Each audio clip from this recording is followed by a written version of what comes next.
Bom, pessoal, então boa tarde para todos. Então, é o nosso primeiro seminário virtual aqui nesse semestre do PTGCF. E a gente trouxe para vocês, então, o seminário do professor Carlos Alexandre Carolo. Tá? O professor ele tem graduação em farmácia pela UFMS, Universidade Federal de Mato Grosso do Sul, possui mestrado em Química Orgânica, também pela mesma universidade, possui doutorado em Ciências Farmacêuticas na área de produtos naturais pela Faculdade de Ciências Farmacêuticas de Ribeirão Preto, possui pós-doutorado no Plant Research International, na Wageningen University, na Holanda. Né? Atualmente é professor associado da UFMS, onde atua na área de produtos naturais, com ênfase na aplicação de técnicas hifenadas para caracterização de metabólitos secundários, utilizando ferramentas como espectroscopia de massas, espectrometria de massas. Atua na área de estudos metabolômicos de plantas e ecologia química. Então, eu passo a palavra ao professor Carlos para proferir a sua palestra. Obrigado pela apresentação, pelo convite. Pessoal, então assim, eu vou apresentar alguns trabalhos que a gente realiza e tal, e aí eu queria que vocês ficassem à vontade para fazer pergunta, não sei se vocês conseguem falar, ou se vocês escreverem no chat, eu estou visualizando o chat aí, tá? Na palestra da Art tinha falado para falar um pouco da aplicação de técnicas hifenadas dentro da pesquisa, e assim, eu trabalho bastante com a parte de técnicas hifenadas desde o meu doutorado.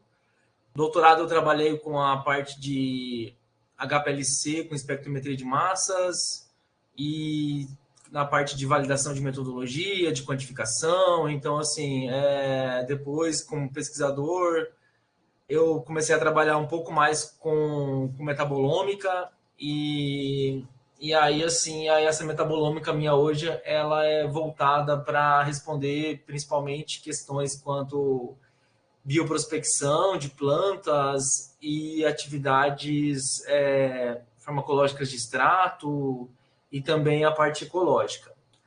A minha universidade, a gente tem um ponto forte da universidade, é que a gente tem uma base de estudos dentro do Pantanal.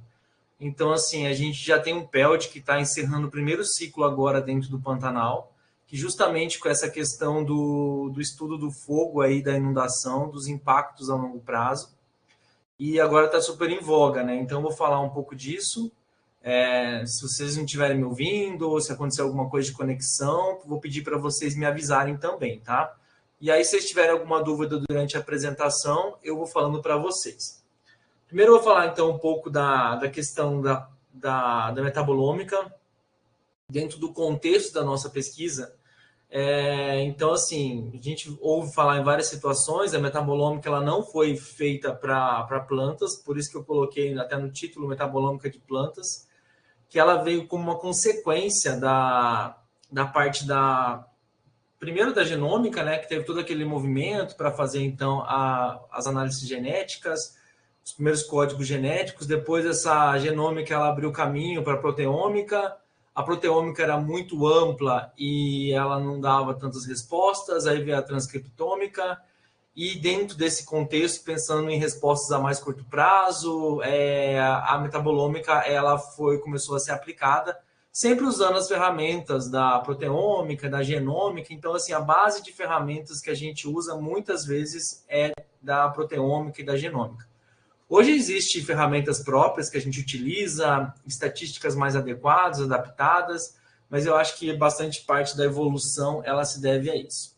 Então, assim, antes de falar dos trabalhos, eu só vou contextualizar. Então, assim, a primeira pergunta que a pessoa pode ter, o que é metabolômica? Então, antes de você querer fazer um trabalho, vou aplicar metabolômica para responder se os roedores eles são mais suscetíveis à dose do meu fármaco com calor, porque aqui, por exemplo, hoje está 40 graus. Então, assim, quando a gente vai fazer uma pergunta, e a gente se preocupa muito com isso dentro da pesquisa, é entender certinho o que é metabolômica. Então, a metabolômica, eu sempre gosto de falar que ela é uma foto que a gente tira do momento. Então, assim, se vocês olharem essa foto aqui, o que vocês vão observar? Vocês vão observar que tem um asfalto, vocês vão observar que tem um bueiro, e vocês vão começar a observar que tem uma bicicleta presa nesse bueiro, e vocês vão observar que tem uma pessoa que ela está na atmosfera, está flutuando ali. Mas aí a gente começa a pegar informações que não estão na foto. Isso deve ser no planeta Terra. No planeta Terra a gente tem a gravidade. Seres humanos não voam. E aí você já começa a acontecer, mesmo de olhar a foto, você começa já a saber o que vai acontecer na próxima cena. Então, assim, a metabolômica, a gente tem que usar muito desses artifícios.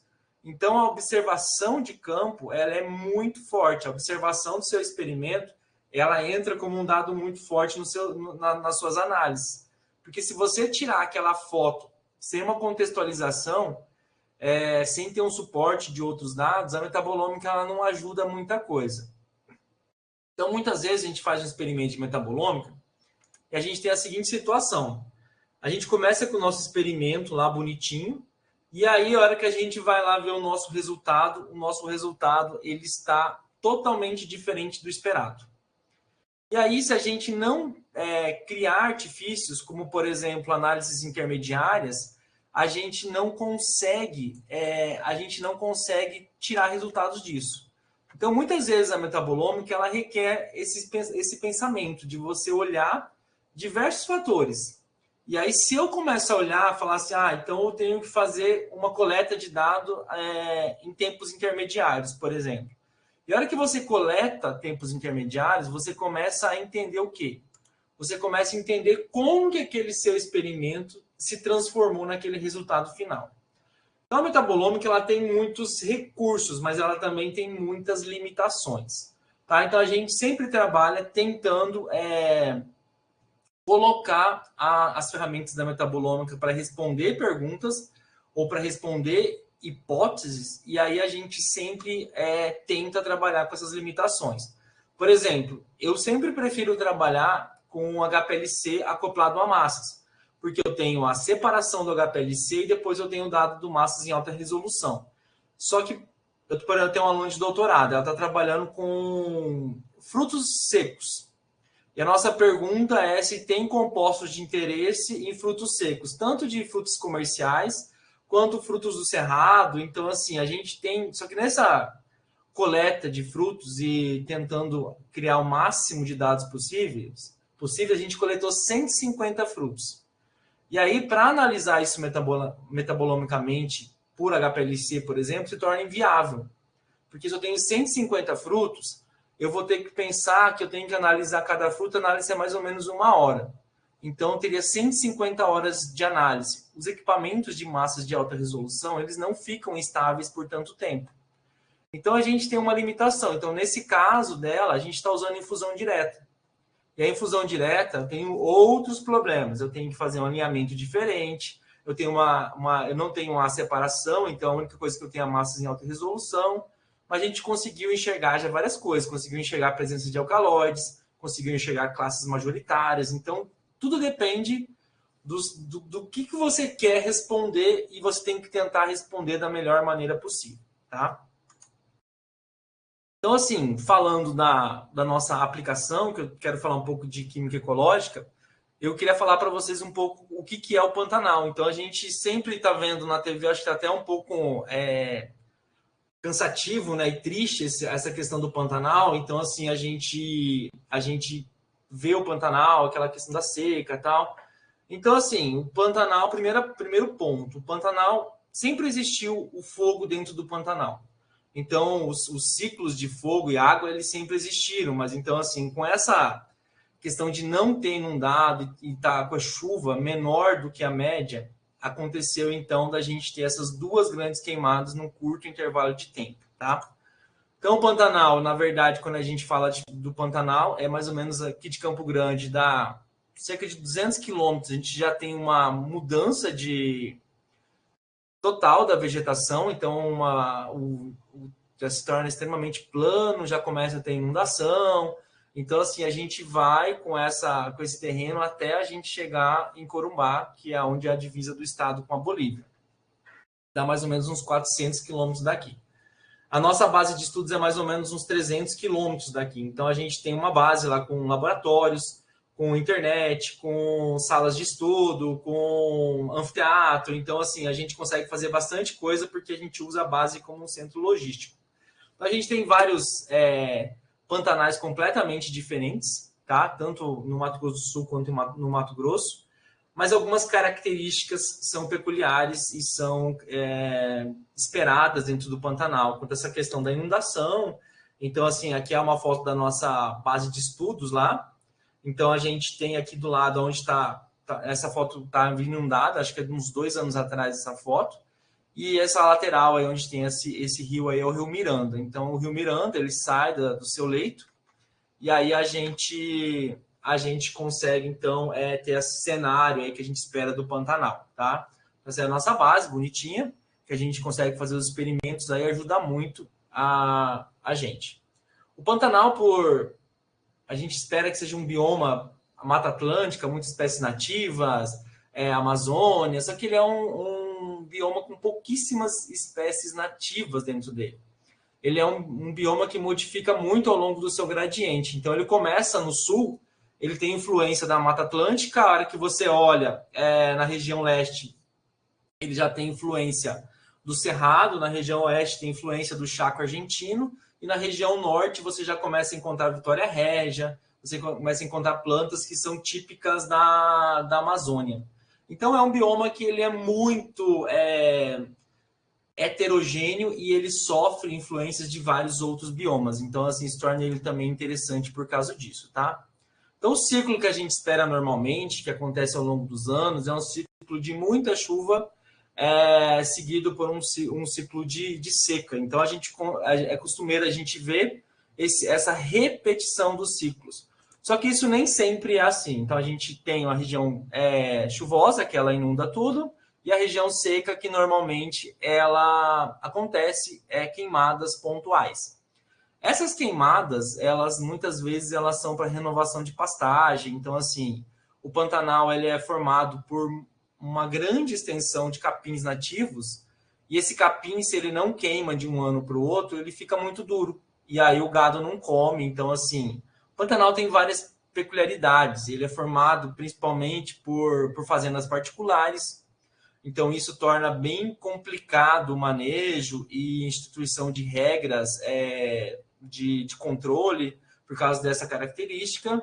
E aí, assim, a gente tem, então, essas queimadas aí que ficaram evidentes em 2021, agora novamente esse ano, né, 2020 para 2021. Só que aqui é legal a gente pensar um pouco como é que essa dinâmica, não sei se vocês conseguem ver aí, mas, por exemplo, de 60 até 72, o Pantanal, ele ficou quase 12 anos sem os rios saírem da caixa. Então, extremamente seco, extremamente suscetível a queimadas. Então, isso daí não é totalmente novo dentro do cenário do Pantanal. Então, assim, é ruim porque a gente tem várias queimadas sem controle, né? Mas ele não é um cenário totalmente novo dentro do nosso bioma. Estudos recentes, minha fotinha ficou de ponta cabeça aí salvando para PDF, mas isso não é um upside down, tá?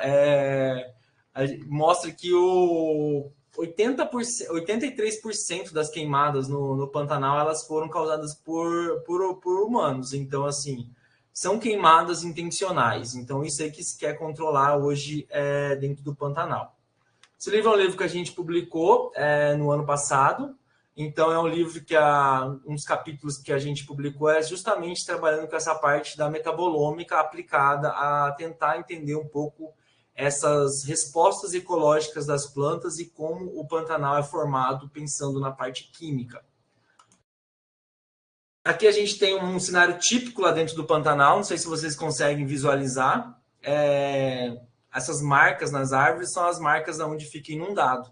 Então, algumas partes elas passam pelo menos 30 dias embaixo da água e outras partes ficam quase o ano inteiro. 70% do tempo essas plantas ficam inundadas. Então, essa dinâmica aí, ela é muito marcada. Aqui é uma região que é bem do ladinho da universidade lá, que são os Capões. Então, se a gente começar a ver, isso é uma foto de satélite, a gente começa a ver várias manchas.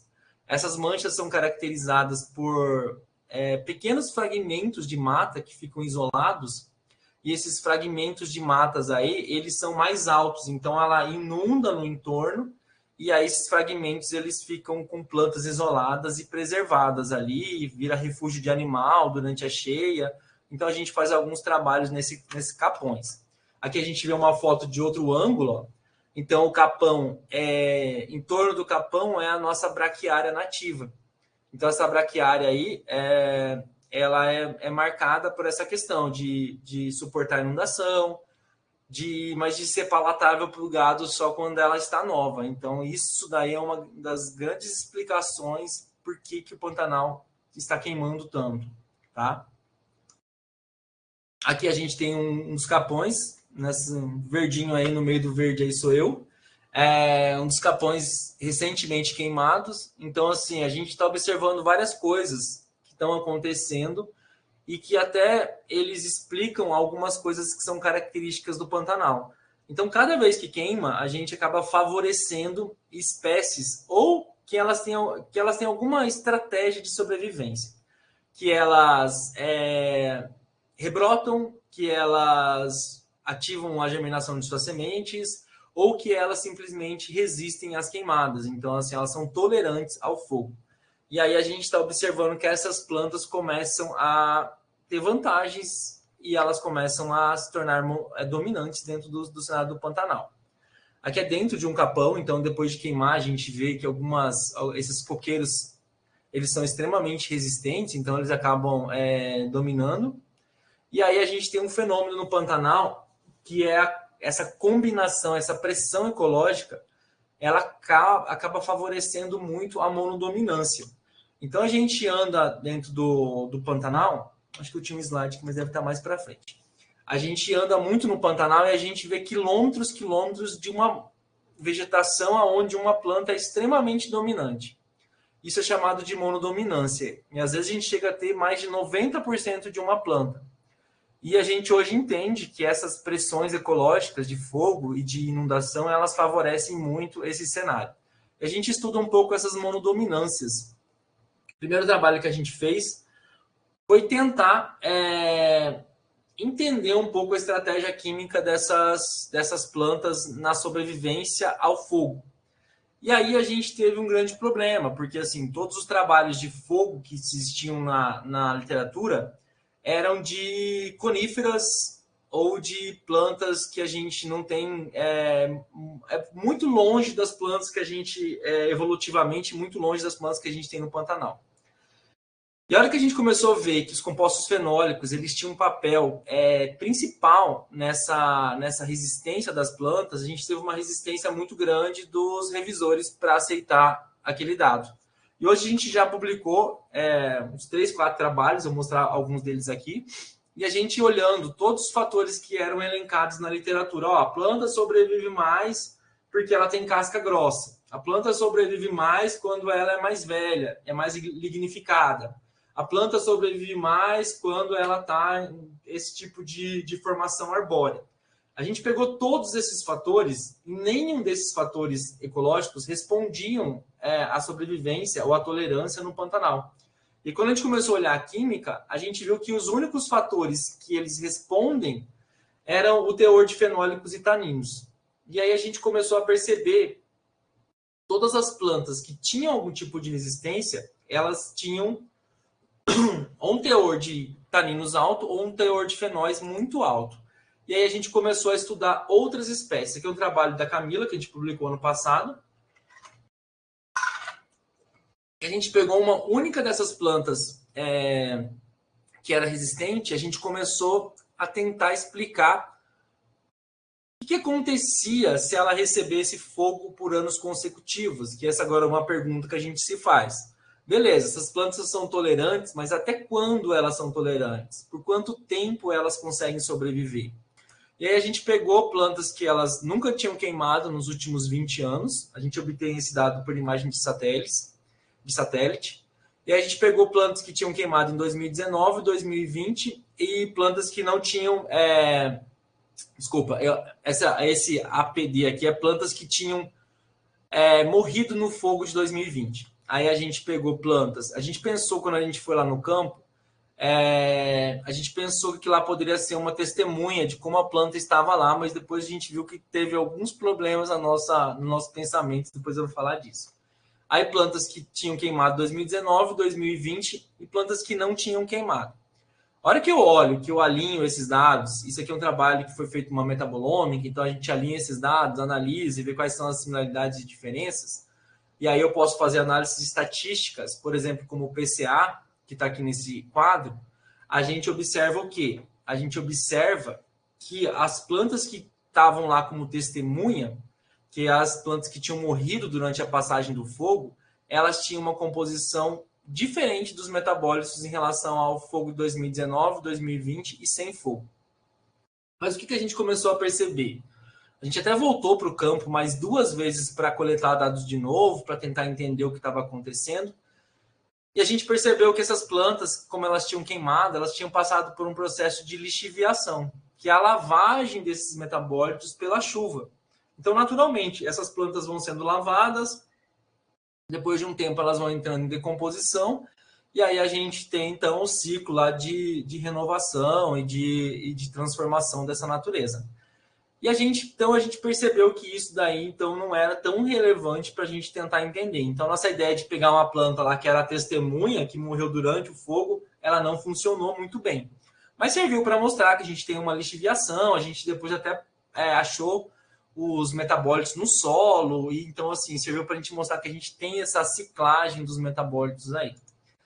E aí, só que a hora que a gente começou a olhar essas plantas que tinham queimado em 2019, 2020 e sem fogo, de maneira mais próxima, comparando as plantas 2020 com fogo, as plantas 2019, as plantas 2020 com fogo e 2019 sem fogo, por exemplo, a gente começou a perceber o quê? Que a gente tinha pequenas alterações. E essas alterações, elas são muito interessantes. Porque, por exemplo, essas fitopiranonas aí, são uma classe bem incomum de metabólitos, e elas apareceram como uma resposta ao fogo das plantas. A gente até vê um gradiente de 2019 para 2020 mais aumentado. E o interessante é o quê? Que essa espécie que a gente escolheu, ela é uma espécie utilizada enormemente pelos pantaneiros dentro da medicina tradicional. E essa classe ela é extremamente tóxica. Então, assim, a gente tenta uma substância, uma defesa da planta, provavelmente, que é a produção de uma substância tóxica, e aí a gente tem, então, esse problema aí sendo visualizado. Então, quando a gente olha para a metabolômica, por exemplo, nesse cenário aqui, ó, que a gente vê no todo, não consigo enxergar nenhuma resposta. A gente começa a tentar olhar coisas menores. E aí a gente muda a maneira que a gente faz a estatística e a gente muda a maneira que a gente faz a pergunta. Porque, assim, quando eu trabalho, por exemplo, com o PCA eu tenho a distribuição natural dos dados. Então, eu não faço nenhuma... não faço nenhuma afirmação. Eu só quero olhar qual é a distribuição natural dos dados. É a estatística mais forte que a gente pode usar dentro da metabolômica. Só que se ela não tem uma resposta, ou se, por exemplo, a planta ou o organismo vivo, seja lá o que você estiver analisando, ele tiver muito mais coisa parecida do que coisa diferente, a gente não consegue visualizar as modificações pequenas. Então, assim, quando eu mudo a pergunta e eu faço qual é a diferença entre esses dois indivíduos, aí a gente começa a ver coisas menores e foi isso que a gente fez nesse trabalho e aí depois a gente valida isso aí de algumas maneiras, tá? Então, assim, aqui a comparação do fogo 2019-2020, então a gente vê várias substâncias que elas têm um gradiente, isso mostra que o efeito do fogo ele dura, isso aqui a gente analisou esses dados em 2021, então a gente mostra que o efeito do fogo ele dura pelo menos 2 anos. Então, assim, a gente tendo essas queimadas sucessivas, quanto tempo será que essas plantas elas vão conseguir se recuperar e se manter ativas suficientes para se defenderem dentro desse bioma, tá? Então, assim, é uma pressão seletiva muito grande. Aqui que eu vou mostrar para vocês a monodominância.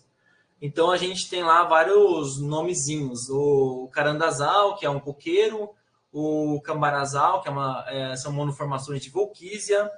A gente está trabalhando agora com a tabebuia. A gente já publicou um trabalho, então a gente pesquisou primeiro, tentando entender quais eram os fatores que limitavam o crescimento, e a gente começou a observar que o fator inundação é um grande limitador do crescimento dessa monoformação. A gente analisou essa planta durante a seca e a cheia. Isso aqui é uma outra planta que eu vou mostrar daqui a pouco um trabalho, que é a eritrina, é lá de Mato Grosso, também é uma monoformação. Então, a gente, nesse trabalho do Diomar, a gente viu que a gente tinha esse composto, que é um iridoide, que se acumula em grande quantidade. E aí a gente fez o quê? A gente foi uma monoformação durante a seca e a cheia. A gente demarcou ela toda a sua superfície para entender aonde tinha as maiores profundidades de inundação. E a gente conseguiu enxergar claramente que a hora que ela atingia uma profundidade de 33 centímetros, as plantas desapareciam. Então, esse limitante aí, ele é muito marcado. E a hora que a gente começou a olhar dentro da seca e da cheia, na seca a gente não viu diferença desse composto fenólico. Mas na cheia, principalmente nessas bordas, que elas estavam mais suscetíveis a um tempo maior dentro da água, a gente viu que tinha uma modificação muito grande na concentração desses metabólitos. Então, a gente mostra que a inundação tem um efeito e a planta vai desviar o seu metabolismo para tentar sobreviver. Aí, agora, a gente fez o contrário. A gente analisou, isso aqui é uma foto lá perto da base. Essas plantinhas que vocês veem ao fundo aí são os paratudos. Então, a gente analisou, isso aqui é uma foto de imagem de satélite. A gente analisou essa planta logo depois da passagem do fogo. Mais ou menos uns entre 15 a 20 dias dessa passagem, dessa imagem de satélite aí. E a nossa pergunta agora era como que essa planta responde ao fogo? Porque ela tinha, a gente até pegou intensidade diferente de fogo dentro do satélite para a gente caminhar lá dentro. Então, assim, parece um trabalho simples. Olhando essa imagem aí, falar, beleza, dentro desses pontos aí, os pontos que estão mais distantes, a gente tem uma distância aí de aproximadamente 10 quilômetros. Tá? Então, assim, muitas vezes a gente não consegue chegar de caminhonete e a gente tem que percorrer essa distância aí a pé. Então, assim, o trabalho ele é bem demorado dentro do Pantanal. Para coletar esses pontos, a gente ficou 7 dias lá. Mas a nossa pergunta é, será que essa planta ela também sofre um efeito do fogo? E aí a gente pegou logo depois da passagem, quando ela começou a colocar energia na rebrota. E aí, para nossa surpresa, foi o quê? Que a gente monitorou de novo aqui as plantas queimadas e não queimadas, a nossa metodologia de coleta. A gente fez, então, a parte histológica para a gente tentar entender como que era a estrutura vegetal dessa planta, se ela podia ter uma resistência mecânica. E a gente viu que tem mesmo, ela tem camadas de lignificação bem estruturadas, assim. Só que a questão dos fenólicos, independente do grau do fogo, ou se ela não tivesse sido queimada, que a gente pegou um grupo aqui, esse último grupo, não sei se vocês veem o meu pointer aí, vocês veem ou não? Sim, dá para ver. Ah, beleza. Então esse grupo aqui, ó, que está do lado aqui, ele não tinha sido queimado. Então ele foi como se fosse o nosso controle aí. Então, olhando para as plantas que tinham sido extremamente queimadas, a hora que a gente olhou, isso aqui é a distribuição dos compostos fenólicos, e especiosídeo foi a mesma coisa, a gente não vê variação nenhuma. A única coisa que a gente percebe é que o nível desses compostos ele está extremamente alto. E aí, por que a gente sempre está olhando para os compostos fenólicos? Porque eles são antioxidantes, eles são resposta a esse evento do fogo, que ele acaba sendo um evento extremamente oxidativo para a planta. E aí a gente vê que essa planta, então, ela tem essa capacidade. Agora a gente está coletando essa planta de novo e a gente vai, a próxima vez que ela queimar de novo agora, a gente vai coletar de novo os mesmos indivíduos. A gente quer tentar entender isso ao longo de uma amostral maior, até quando essa planta ela vai se tornar resistente. Mesmo para tudo, que é uma das plantas mais resistentes, com essas últimas queimadas aí, vários indivíduos acabaram morrendo. Então, assim, a gente quer entender se é o efeito físico do fogo ou se tem a ver mesmo com ela não estar tendo tempo de responder. E aí a gente está caminhando dentro dessa pergunta em diversos grupos. A gente trabalhando com monocotiledôneas, a gente está trabalhando agora também com a questão das gramíneas nativas, porque tem algumas respostas de gramínea que elas começam a produzir compostos tóxicos também. Então, a gente está trabalhando em diferentes níveis de evolução das plantas para traçar um gradiente. A gente está trabalhando com plantas que elas sobrevivem por rebrota, então, assim... Só que várias coisas a gente está percebendo. Essas plantas, elas são extremamente adaptadas. Então, mesmo plantas que sobrevivem por rebrota, que depois de 15 dias ela começa a brotar, a gente está vendo que o metabolismo dela está extremamente preservado, ela não está tendo que se deslocar a produção de defesa para conseguir crescer. Isso é muito interessante, porque vai de encontro a essa questão das monoformações. Então, sempre que a gente tem uma monoformação, a gente tem uma planta extremamente adaptada. Aqui é só para fazer um adendo, para falar um pouco de diferentes técnicas analíticas. Então, assim, a gente está olhando sempre para os metabólitos secundários. Quando eu trabalho com metabólitos secundários, eu acabo ou trabalhando com duas técnicas. Ou a gente trabalha com a questão da cromatografia gasosa, que daí eu vou olhar para compostos voláteis de baixa polaridade, ou eu vou derivatizar açúcares e outros compostos para analisar também por cromatografia gasosa, ou eu vou olhar para compostos de média, alta polaridade, que são os metabólitos secundários de planta. Mas a gente começou a ver uma tendência muito grande. Esse aqui é um trabalho desse ano que ele fez não foi uma revisão, mas ele fez uma validação assim, de trabalhar com a questão dos hormônios de resposta aos estresses abióticos e bióticos de planta. E ele utilizou a Heilig. A gente está tentando há algum tempo implementar a Heilig dentro do nosso laboratório.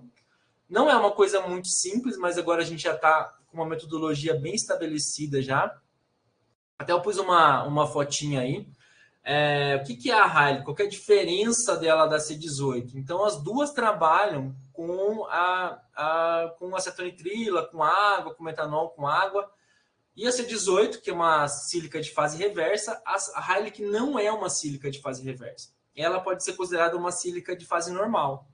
O que ela forma? Ela forma uma camada de solvatação de água, quase como se ela tivesse uma layer de água ali solvatada, e aí esses compostos, então, de alta polaridade, eles interagem com essa camada de água, e aí a gente consegue trabalhar com aminoácidos, com esses hormônios que são extremamente polares, com compostos que ainda não foram explorados. Então, a gente está olhando lá para o metabolismo, que é uma defesa. Mas, às vezes, essa planta vai perder a capacidade dela de atrair polinizadores.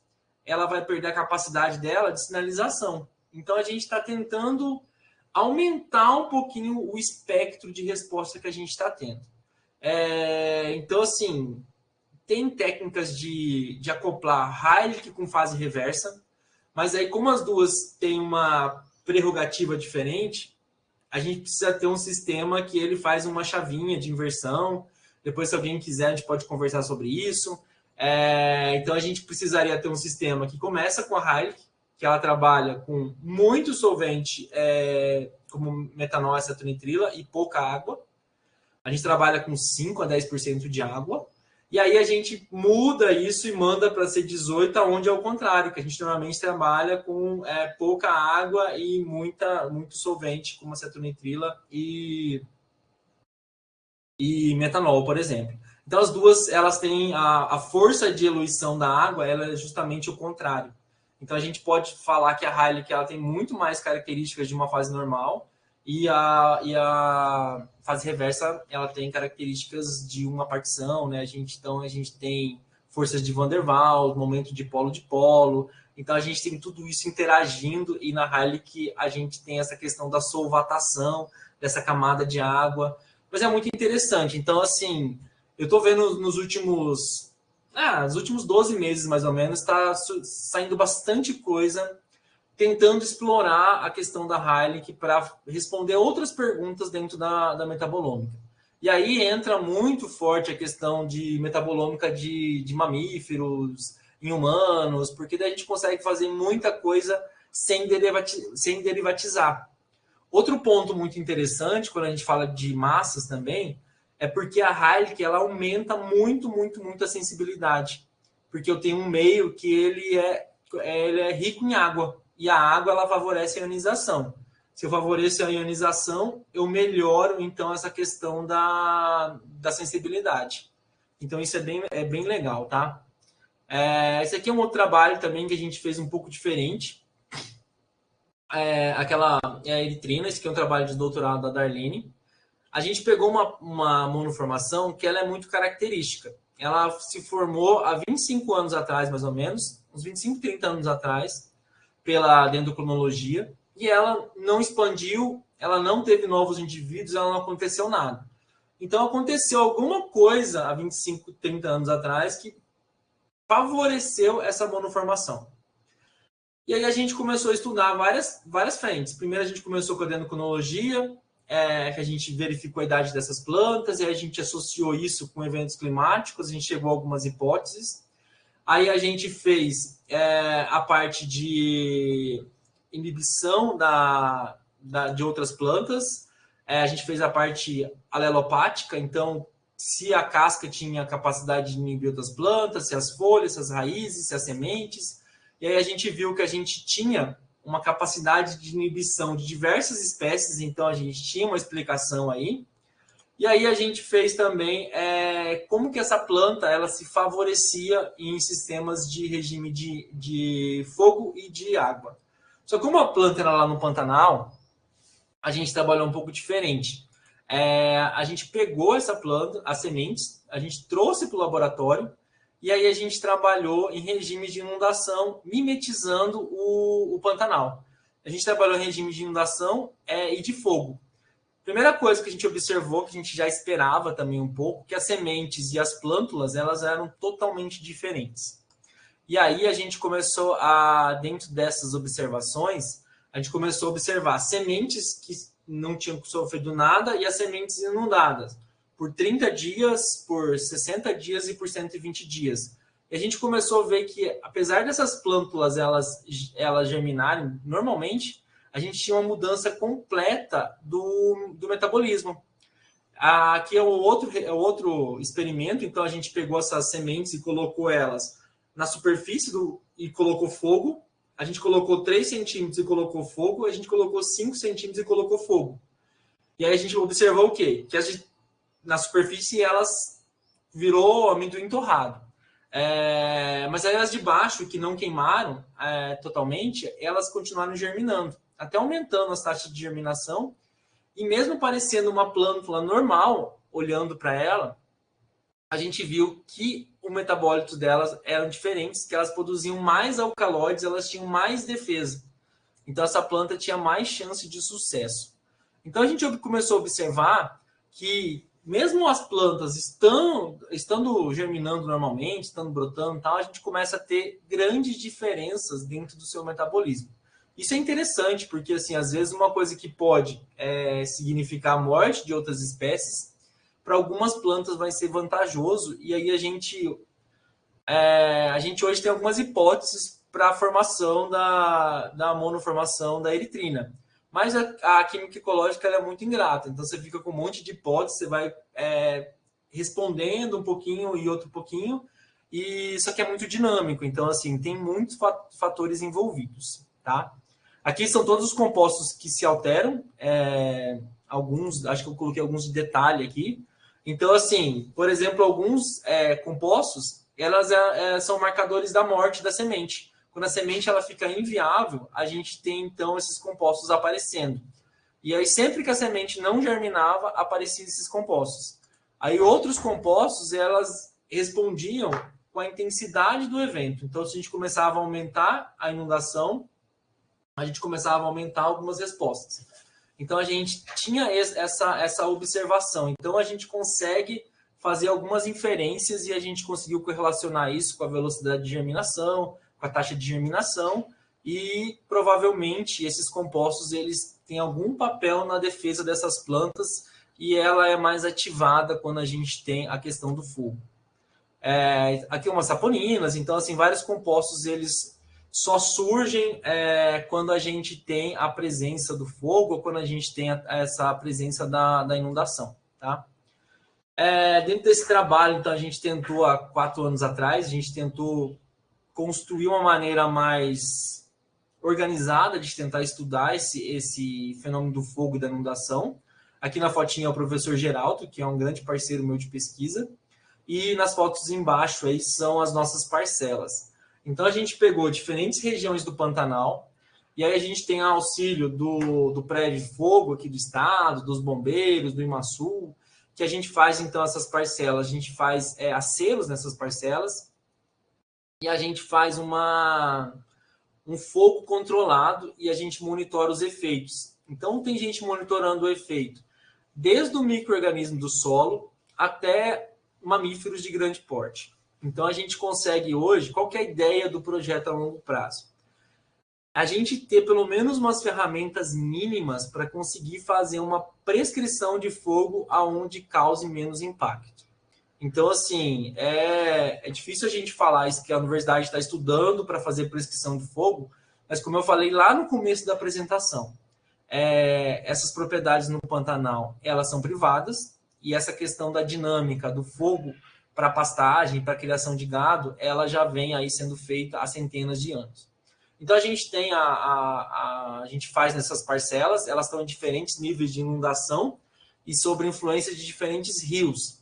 Então, a gente tem parcelas que são inundadas ficam mais tempo, então são parcelas que ficam inundadas menos tempo, e a gente faz uma queima controlada delas, uma queima precoce, que a gente chama. Aí a gente queima ela logo na primeira oportunidade, na primeira janela que o Pantanal seca, a gente queima. Uma queima que a gente chama de modal, então a gente queima ela durante o período que está lá o mais seco e tal, e uma queima tardia, que é logo antes de começar a chover. Então, assim, a gente está avaliando os efeitos dessas queimas aí. Então, tem um monte de gente lá tentando responder, e a ideia, a gente já fechou o primeiro ciclo de 4 anos agora, acabamos de mandar a renovação. A gente está bem confiante que a gente vai renovar, porque a gente conseguiu fazer bastante coisa nesse curto período aí. A gente teve uma integração bem grande com a questão dos CADWELls, tentar ajudar eles na questão da preservação das terras indígenas. Então, assim, e a gente tem fazendas que são muito parceiras, então isso ajuda muito, sabe?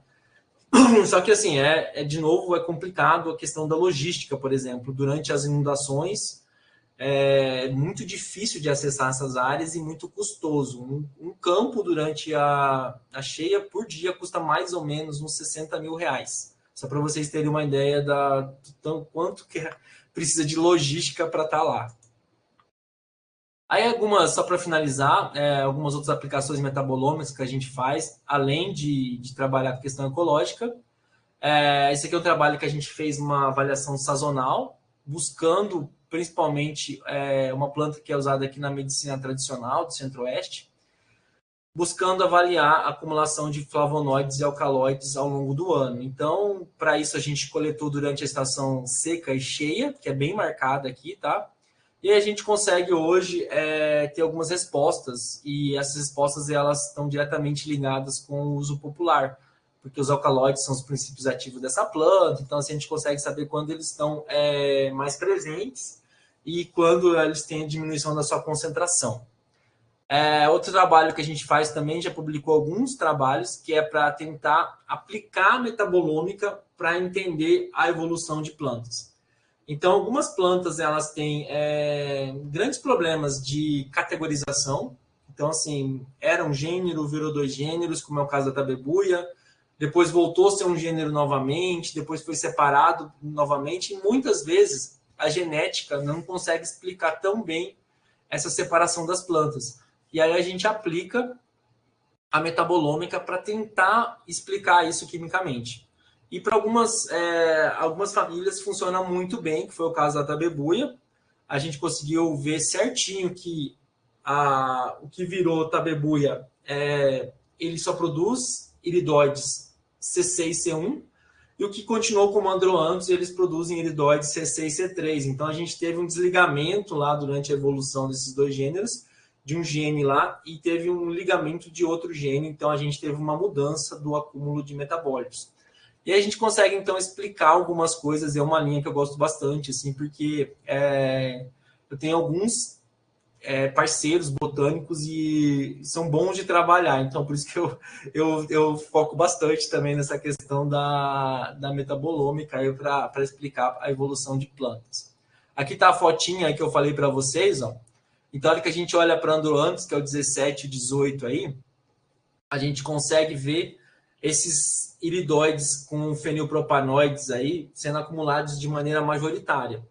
E a hora que eu olho para a tabebuia, eu já consigo ver vários iridoides, mas sempre com um composto C6 e C1 ligado. Então, a gente tem bem marcado essa diferença das plantas e foi muito fácil de separar essas duas plantas aí. Esse aqui foi um trabalho que a gente fez em parceria com o pessoal lá da Holanda.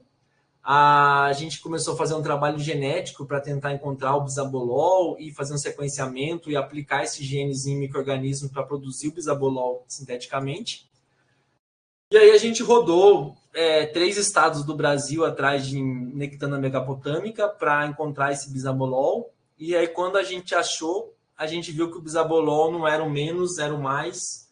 E aí, quando a gente fez o sequenciamento genético, a gente conseguiu identificar os genes, mas os genes não eram seletivos. Então, assim, a gente fez muita coisa durante um bom tempo e acabou indo para caminhos diferentes.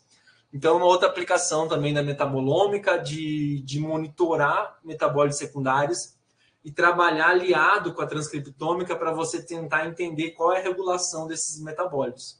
Então, eu estou querendo voltar um pouco nessa linha para frente, principalmente pensando na Heilig agora, porque eu quero aplicar isso para compostos que não são tão explorados e são mais polares.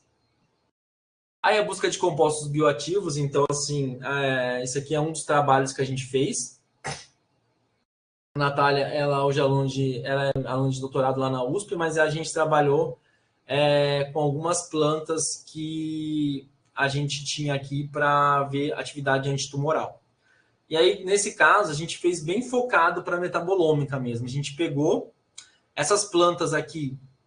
A história dessas plantas, elas é um outro capítulo, porque elas vieram de um trabalho que uma aluna minha fez com bugio, com macacos. Ela observou macacos no doutorado, aí no mestrado e no doutorado ela veio trabalhar comigo.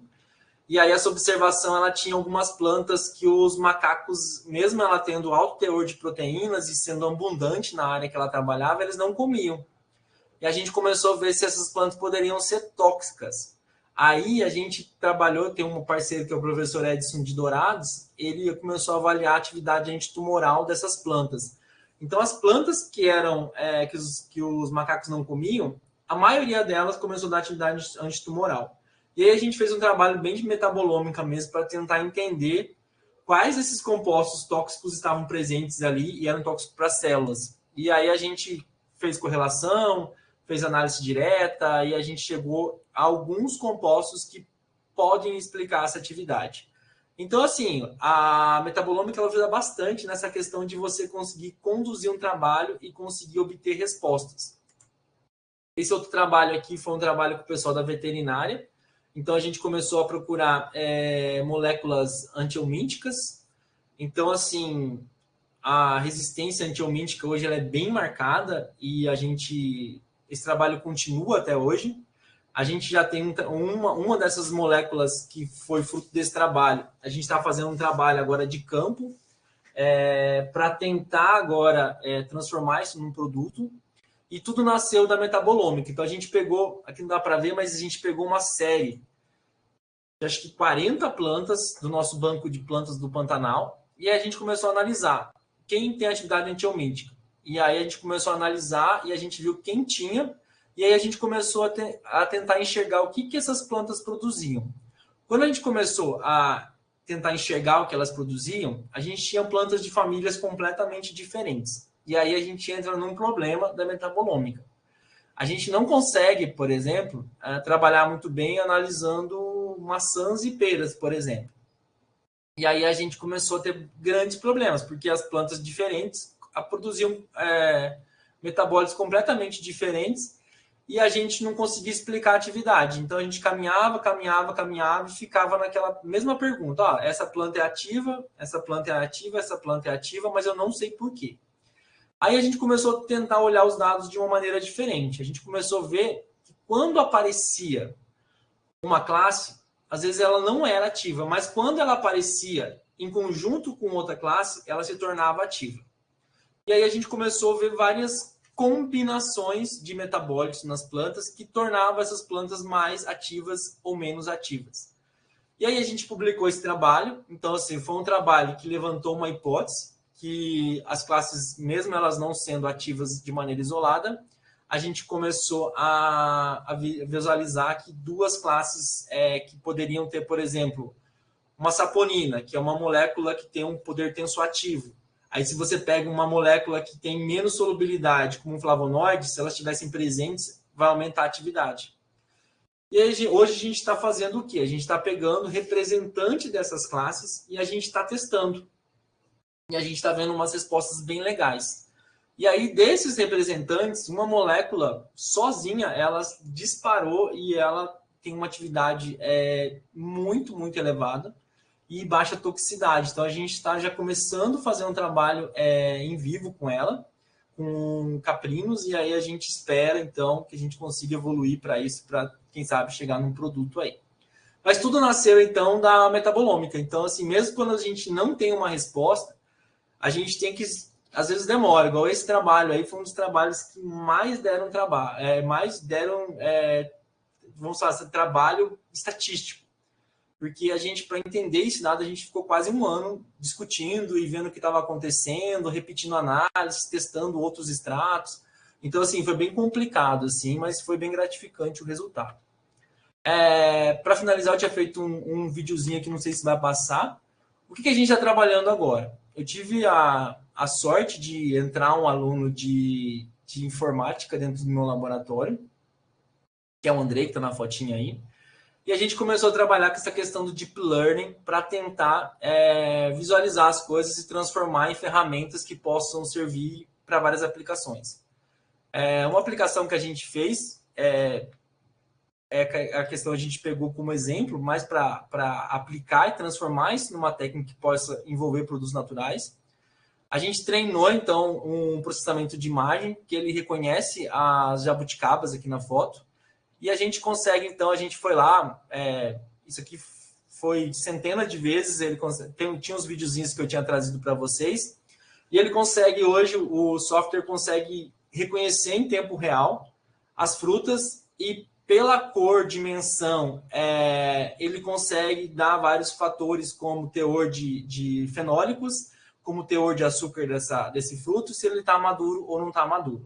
Então, a gente consegue, utilizando a Deep Learning, agora a gente está fazendo várias coisas, acabamos de submeter um trabalho essa semana de automatização de análise de amastigota, estamos fazendo um outro trabalho que envolve acne, então, assim, a gente está bem empolgado com a questão de utilizar a Deep Learning para tentar mesclar com a metabolômica e com outras ferramentas que a gente possa tentar aumentar o nível de resposta que a gente consegue obter. Aqui uma parte da metodológica, então assim, para ter o tamanho a gente tem que pôr uma escala, para ter a variação de identificação a gente tem que ter frutos em diferentes estágios, a gente coletou mais de 400 frutos, a gente quantificou os frutos de maneira individual e a gente retroalimenta o software para ele conseguir então gerar as respostas e depois a gente valida isso com outras análises e a gente consegue então ter uma assertividade de fenóis, por exemplo, mais de 90% de passar a câmera em tempo real, ele consegue mais de 90% de acerto no teor de fenóis daquele fruto. Aqui é só uma maneira que a gente fez, a gente elenca, né? Então, a gente categorizou e depois a gente revalida com o software, então, que é uma imagem por pix e por outros fatores. Então, são coisas que a gente está tentando implementar no laboratório. Isso aqui é uma resposta de validação. E, para finalizar, aqui está o nosso grupo, uma parte do nosso grupo de pesquisa. Eu trabalho com a professora Denise dentro do Laboratório de Produtos Naturais e Espectrometria de Massas. E a gente trabalha hoje em parceria com o Emasul para a questão do PELD, e com o apoio da universidade e da nossa fundação aqui do estado, que é a Fundect. E aí eu estou aberto, não sei se tem tempo ainda, eu fiquei falando um monte, mas estou aberto para perguntas. Temos tempo, sim. Obrigado, professor Carlos, pela sua palestra. Tema super interessante, né? Com tantas aplicações. E fica aberto agora, pessoal, para dúvidas, curiosidades, perguntas. Se alguém quiser fazer alguma pergunta, pode fazer pelo chat ou pelo microfone. Eu tenho só uma curiosidade, assim, essa coluna Heineck, ela é mais cara do que a coluna normal? Não, não é mais cara, não. Eu não sei como que é o tempo de vida dela. Então, assim, isso é uma coisa que a gente está se perguntando agora, que a gente está fazendo umas análises, validando e tal. Então, assim, a gente não sabe a hora que ela sujar, como é que vai ser para limpar, entendeu? Então, isso ainda a gente não tem muita resposta. Mas o preço, mais ou menos, é até um pouco mais barato que a C18. Bom, interessante. Assim, eu não lembro agora qual foi a planta que tu citaste que produz essas fitopiranonas. Foi do trabalho da Camila. Acho que foi lá no início, mais ou menos. Acho que é a primeira aplicação que eu coloquei das. Porque, segundo eu entendi, eu não sei se essas fitopiranonas são produzidas pela planta quando ela sofre ação do fogo, né? Aham. E essa sendo um produto tóxico, e sendo uma planta medicinal, então isso pode ser até uma questão, como é que eu vou dizer, até está relacionado com o uso tradicional, assim, de não utilizar a planta quando ela está nesse estado, porque ela pode vir a ser tóxica, ou ela é Isso. produzida também. A gente até é um raminídeo. A gente divulgou isso dentro do Pantanal, mas é complicado, sabe? Porque assim, a gente tem um isolamento geográfico muito grande lá, sabe? E essa planta ela é muito distribuída dentro do Pantanal. Então, assim, só que assim, o que eu penso? Que isso daí é só uma pontinha do iceberg, né? Porque isso deve estar acontecendo generalizado com diversas outras espécies. Então, assim, Sim, é. ela pode começar a ficar tóxica para polinizadores, para animais que consomem ela. Então, assim, a cadeia de resposta, a gente pensa, claro, no impacto no humano, né? No primeiro momento, mas a cadeia de resposta ela pode ser muito maior, né? Sim, com certeza. E a amostra da planta que vocês usam para as análises são as cascas, né? Isso, né? Aham. Ah, Essa questão de qual a parte da planta também que você vai utilizar para fazer uma resposta é complicado, sabe? Porque tudo você tem que fazer escolhas. Tem que fazer escolhas à parte, você tem que fazer escolhas que você vai extrair. Então, assim, por isso que eu sempre mostro aquela primeira coisa da foto. Então, eu estou fazendo uma foto daquele momento. Então, se a gente pensa na casca, ou quando, por exemplo, eu tenho a questão da rebrota tal, nas raízes, porque, na verdade, assim, é onde tem o fluxo de seiva ali e tem o transporte de metabólitos. Então, aonde ela vai translocar os metabólitos vai ser por ali. Então, a gente já fez alguns testes para induzir algumas respostas rápidas e monitorar isso, e tem alguns trabalhos na literatura também. E a gente vê que a casca é um bom órgão, assim, porque ela consegue ter essa versatilidade. Mas tudo é questão de escolha. Então, o delineamento dentro dessa questão ecológica aí, ele é muito amplo, assim. Então, eu tenho a sorte de ter alguns parceiros aqui da parte da biologia, eles têm uma visão de campo, de evolução, de Pantanal muito grande, sabe? Então isso ajuda bastante, tanto antes quanto no depois, para escrever. sim, claro. Então, assim, muitos trabalhos só saem por causa dessa parceria. Porque se for pegar o químico aqui para escrever, putz, não sai. A impressão que dá assim, é que como o Pantanal é um bioma que sofre tanto ação, tanto de inundação quanto de incêndios, assim, me parece que existe uma predominância de espécies arbóreas e de palmeiras, e espécies, assim, e menos de plantas, de ervas e plantas rasteiras, talvez.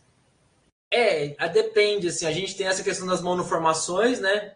Mas as monoformações são desde cíperos, que é aquelas que usavam no Egito lá para fazer os pergaminhos. A gente tem as monoformações de gramíneas, e aí a gente tem as monoformações de árvores que chamam mais a atenção, né? Mas é muito vasta o rol de plantas, assim. Mas aí a gente vê, a gente acaba tentando trabalhar mais com espécies de maior porte, porque facilita muito. E aí a gente consegue coletar ela mais de uma vez. Porque se eu pego, por exemplo, uma planta pequenininha, eu preciso de mais de um indivíduo para obter uma resposta. E aí depois eu coleto numa área e eu acabo diminuindo a população dele naquela área. Então eu faço algumas coisas que não é muito bom para a gente ter uma resposta mais a longo prazo, assim.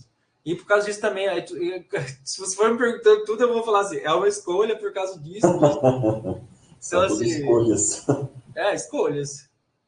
É verdade.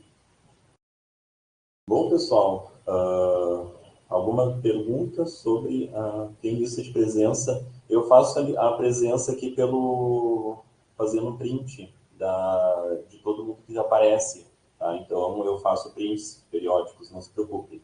Eu já tenho a lista de presença.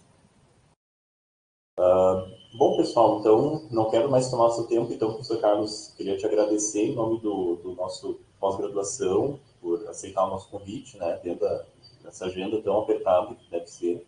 E bom trabalho. Beleza, obrigado aí pelo convite. Aí, se alguém tiver alguma dúvida, alguma coisa, meu e-mail tá aí. Isso aí. Então, tá E aí, quando certo. tiver mais a próxima palestra, eu quero falar só de Heilig daí. Ótimo. Eu fiquei bem interessado também. A gente está muito interessado. A gente está fazendo uns seminários no laboratório para tentar expandir as aplicações. É bem legal, assim, bem legal mesmo.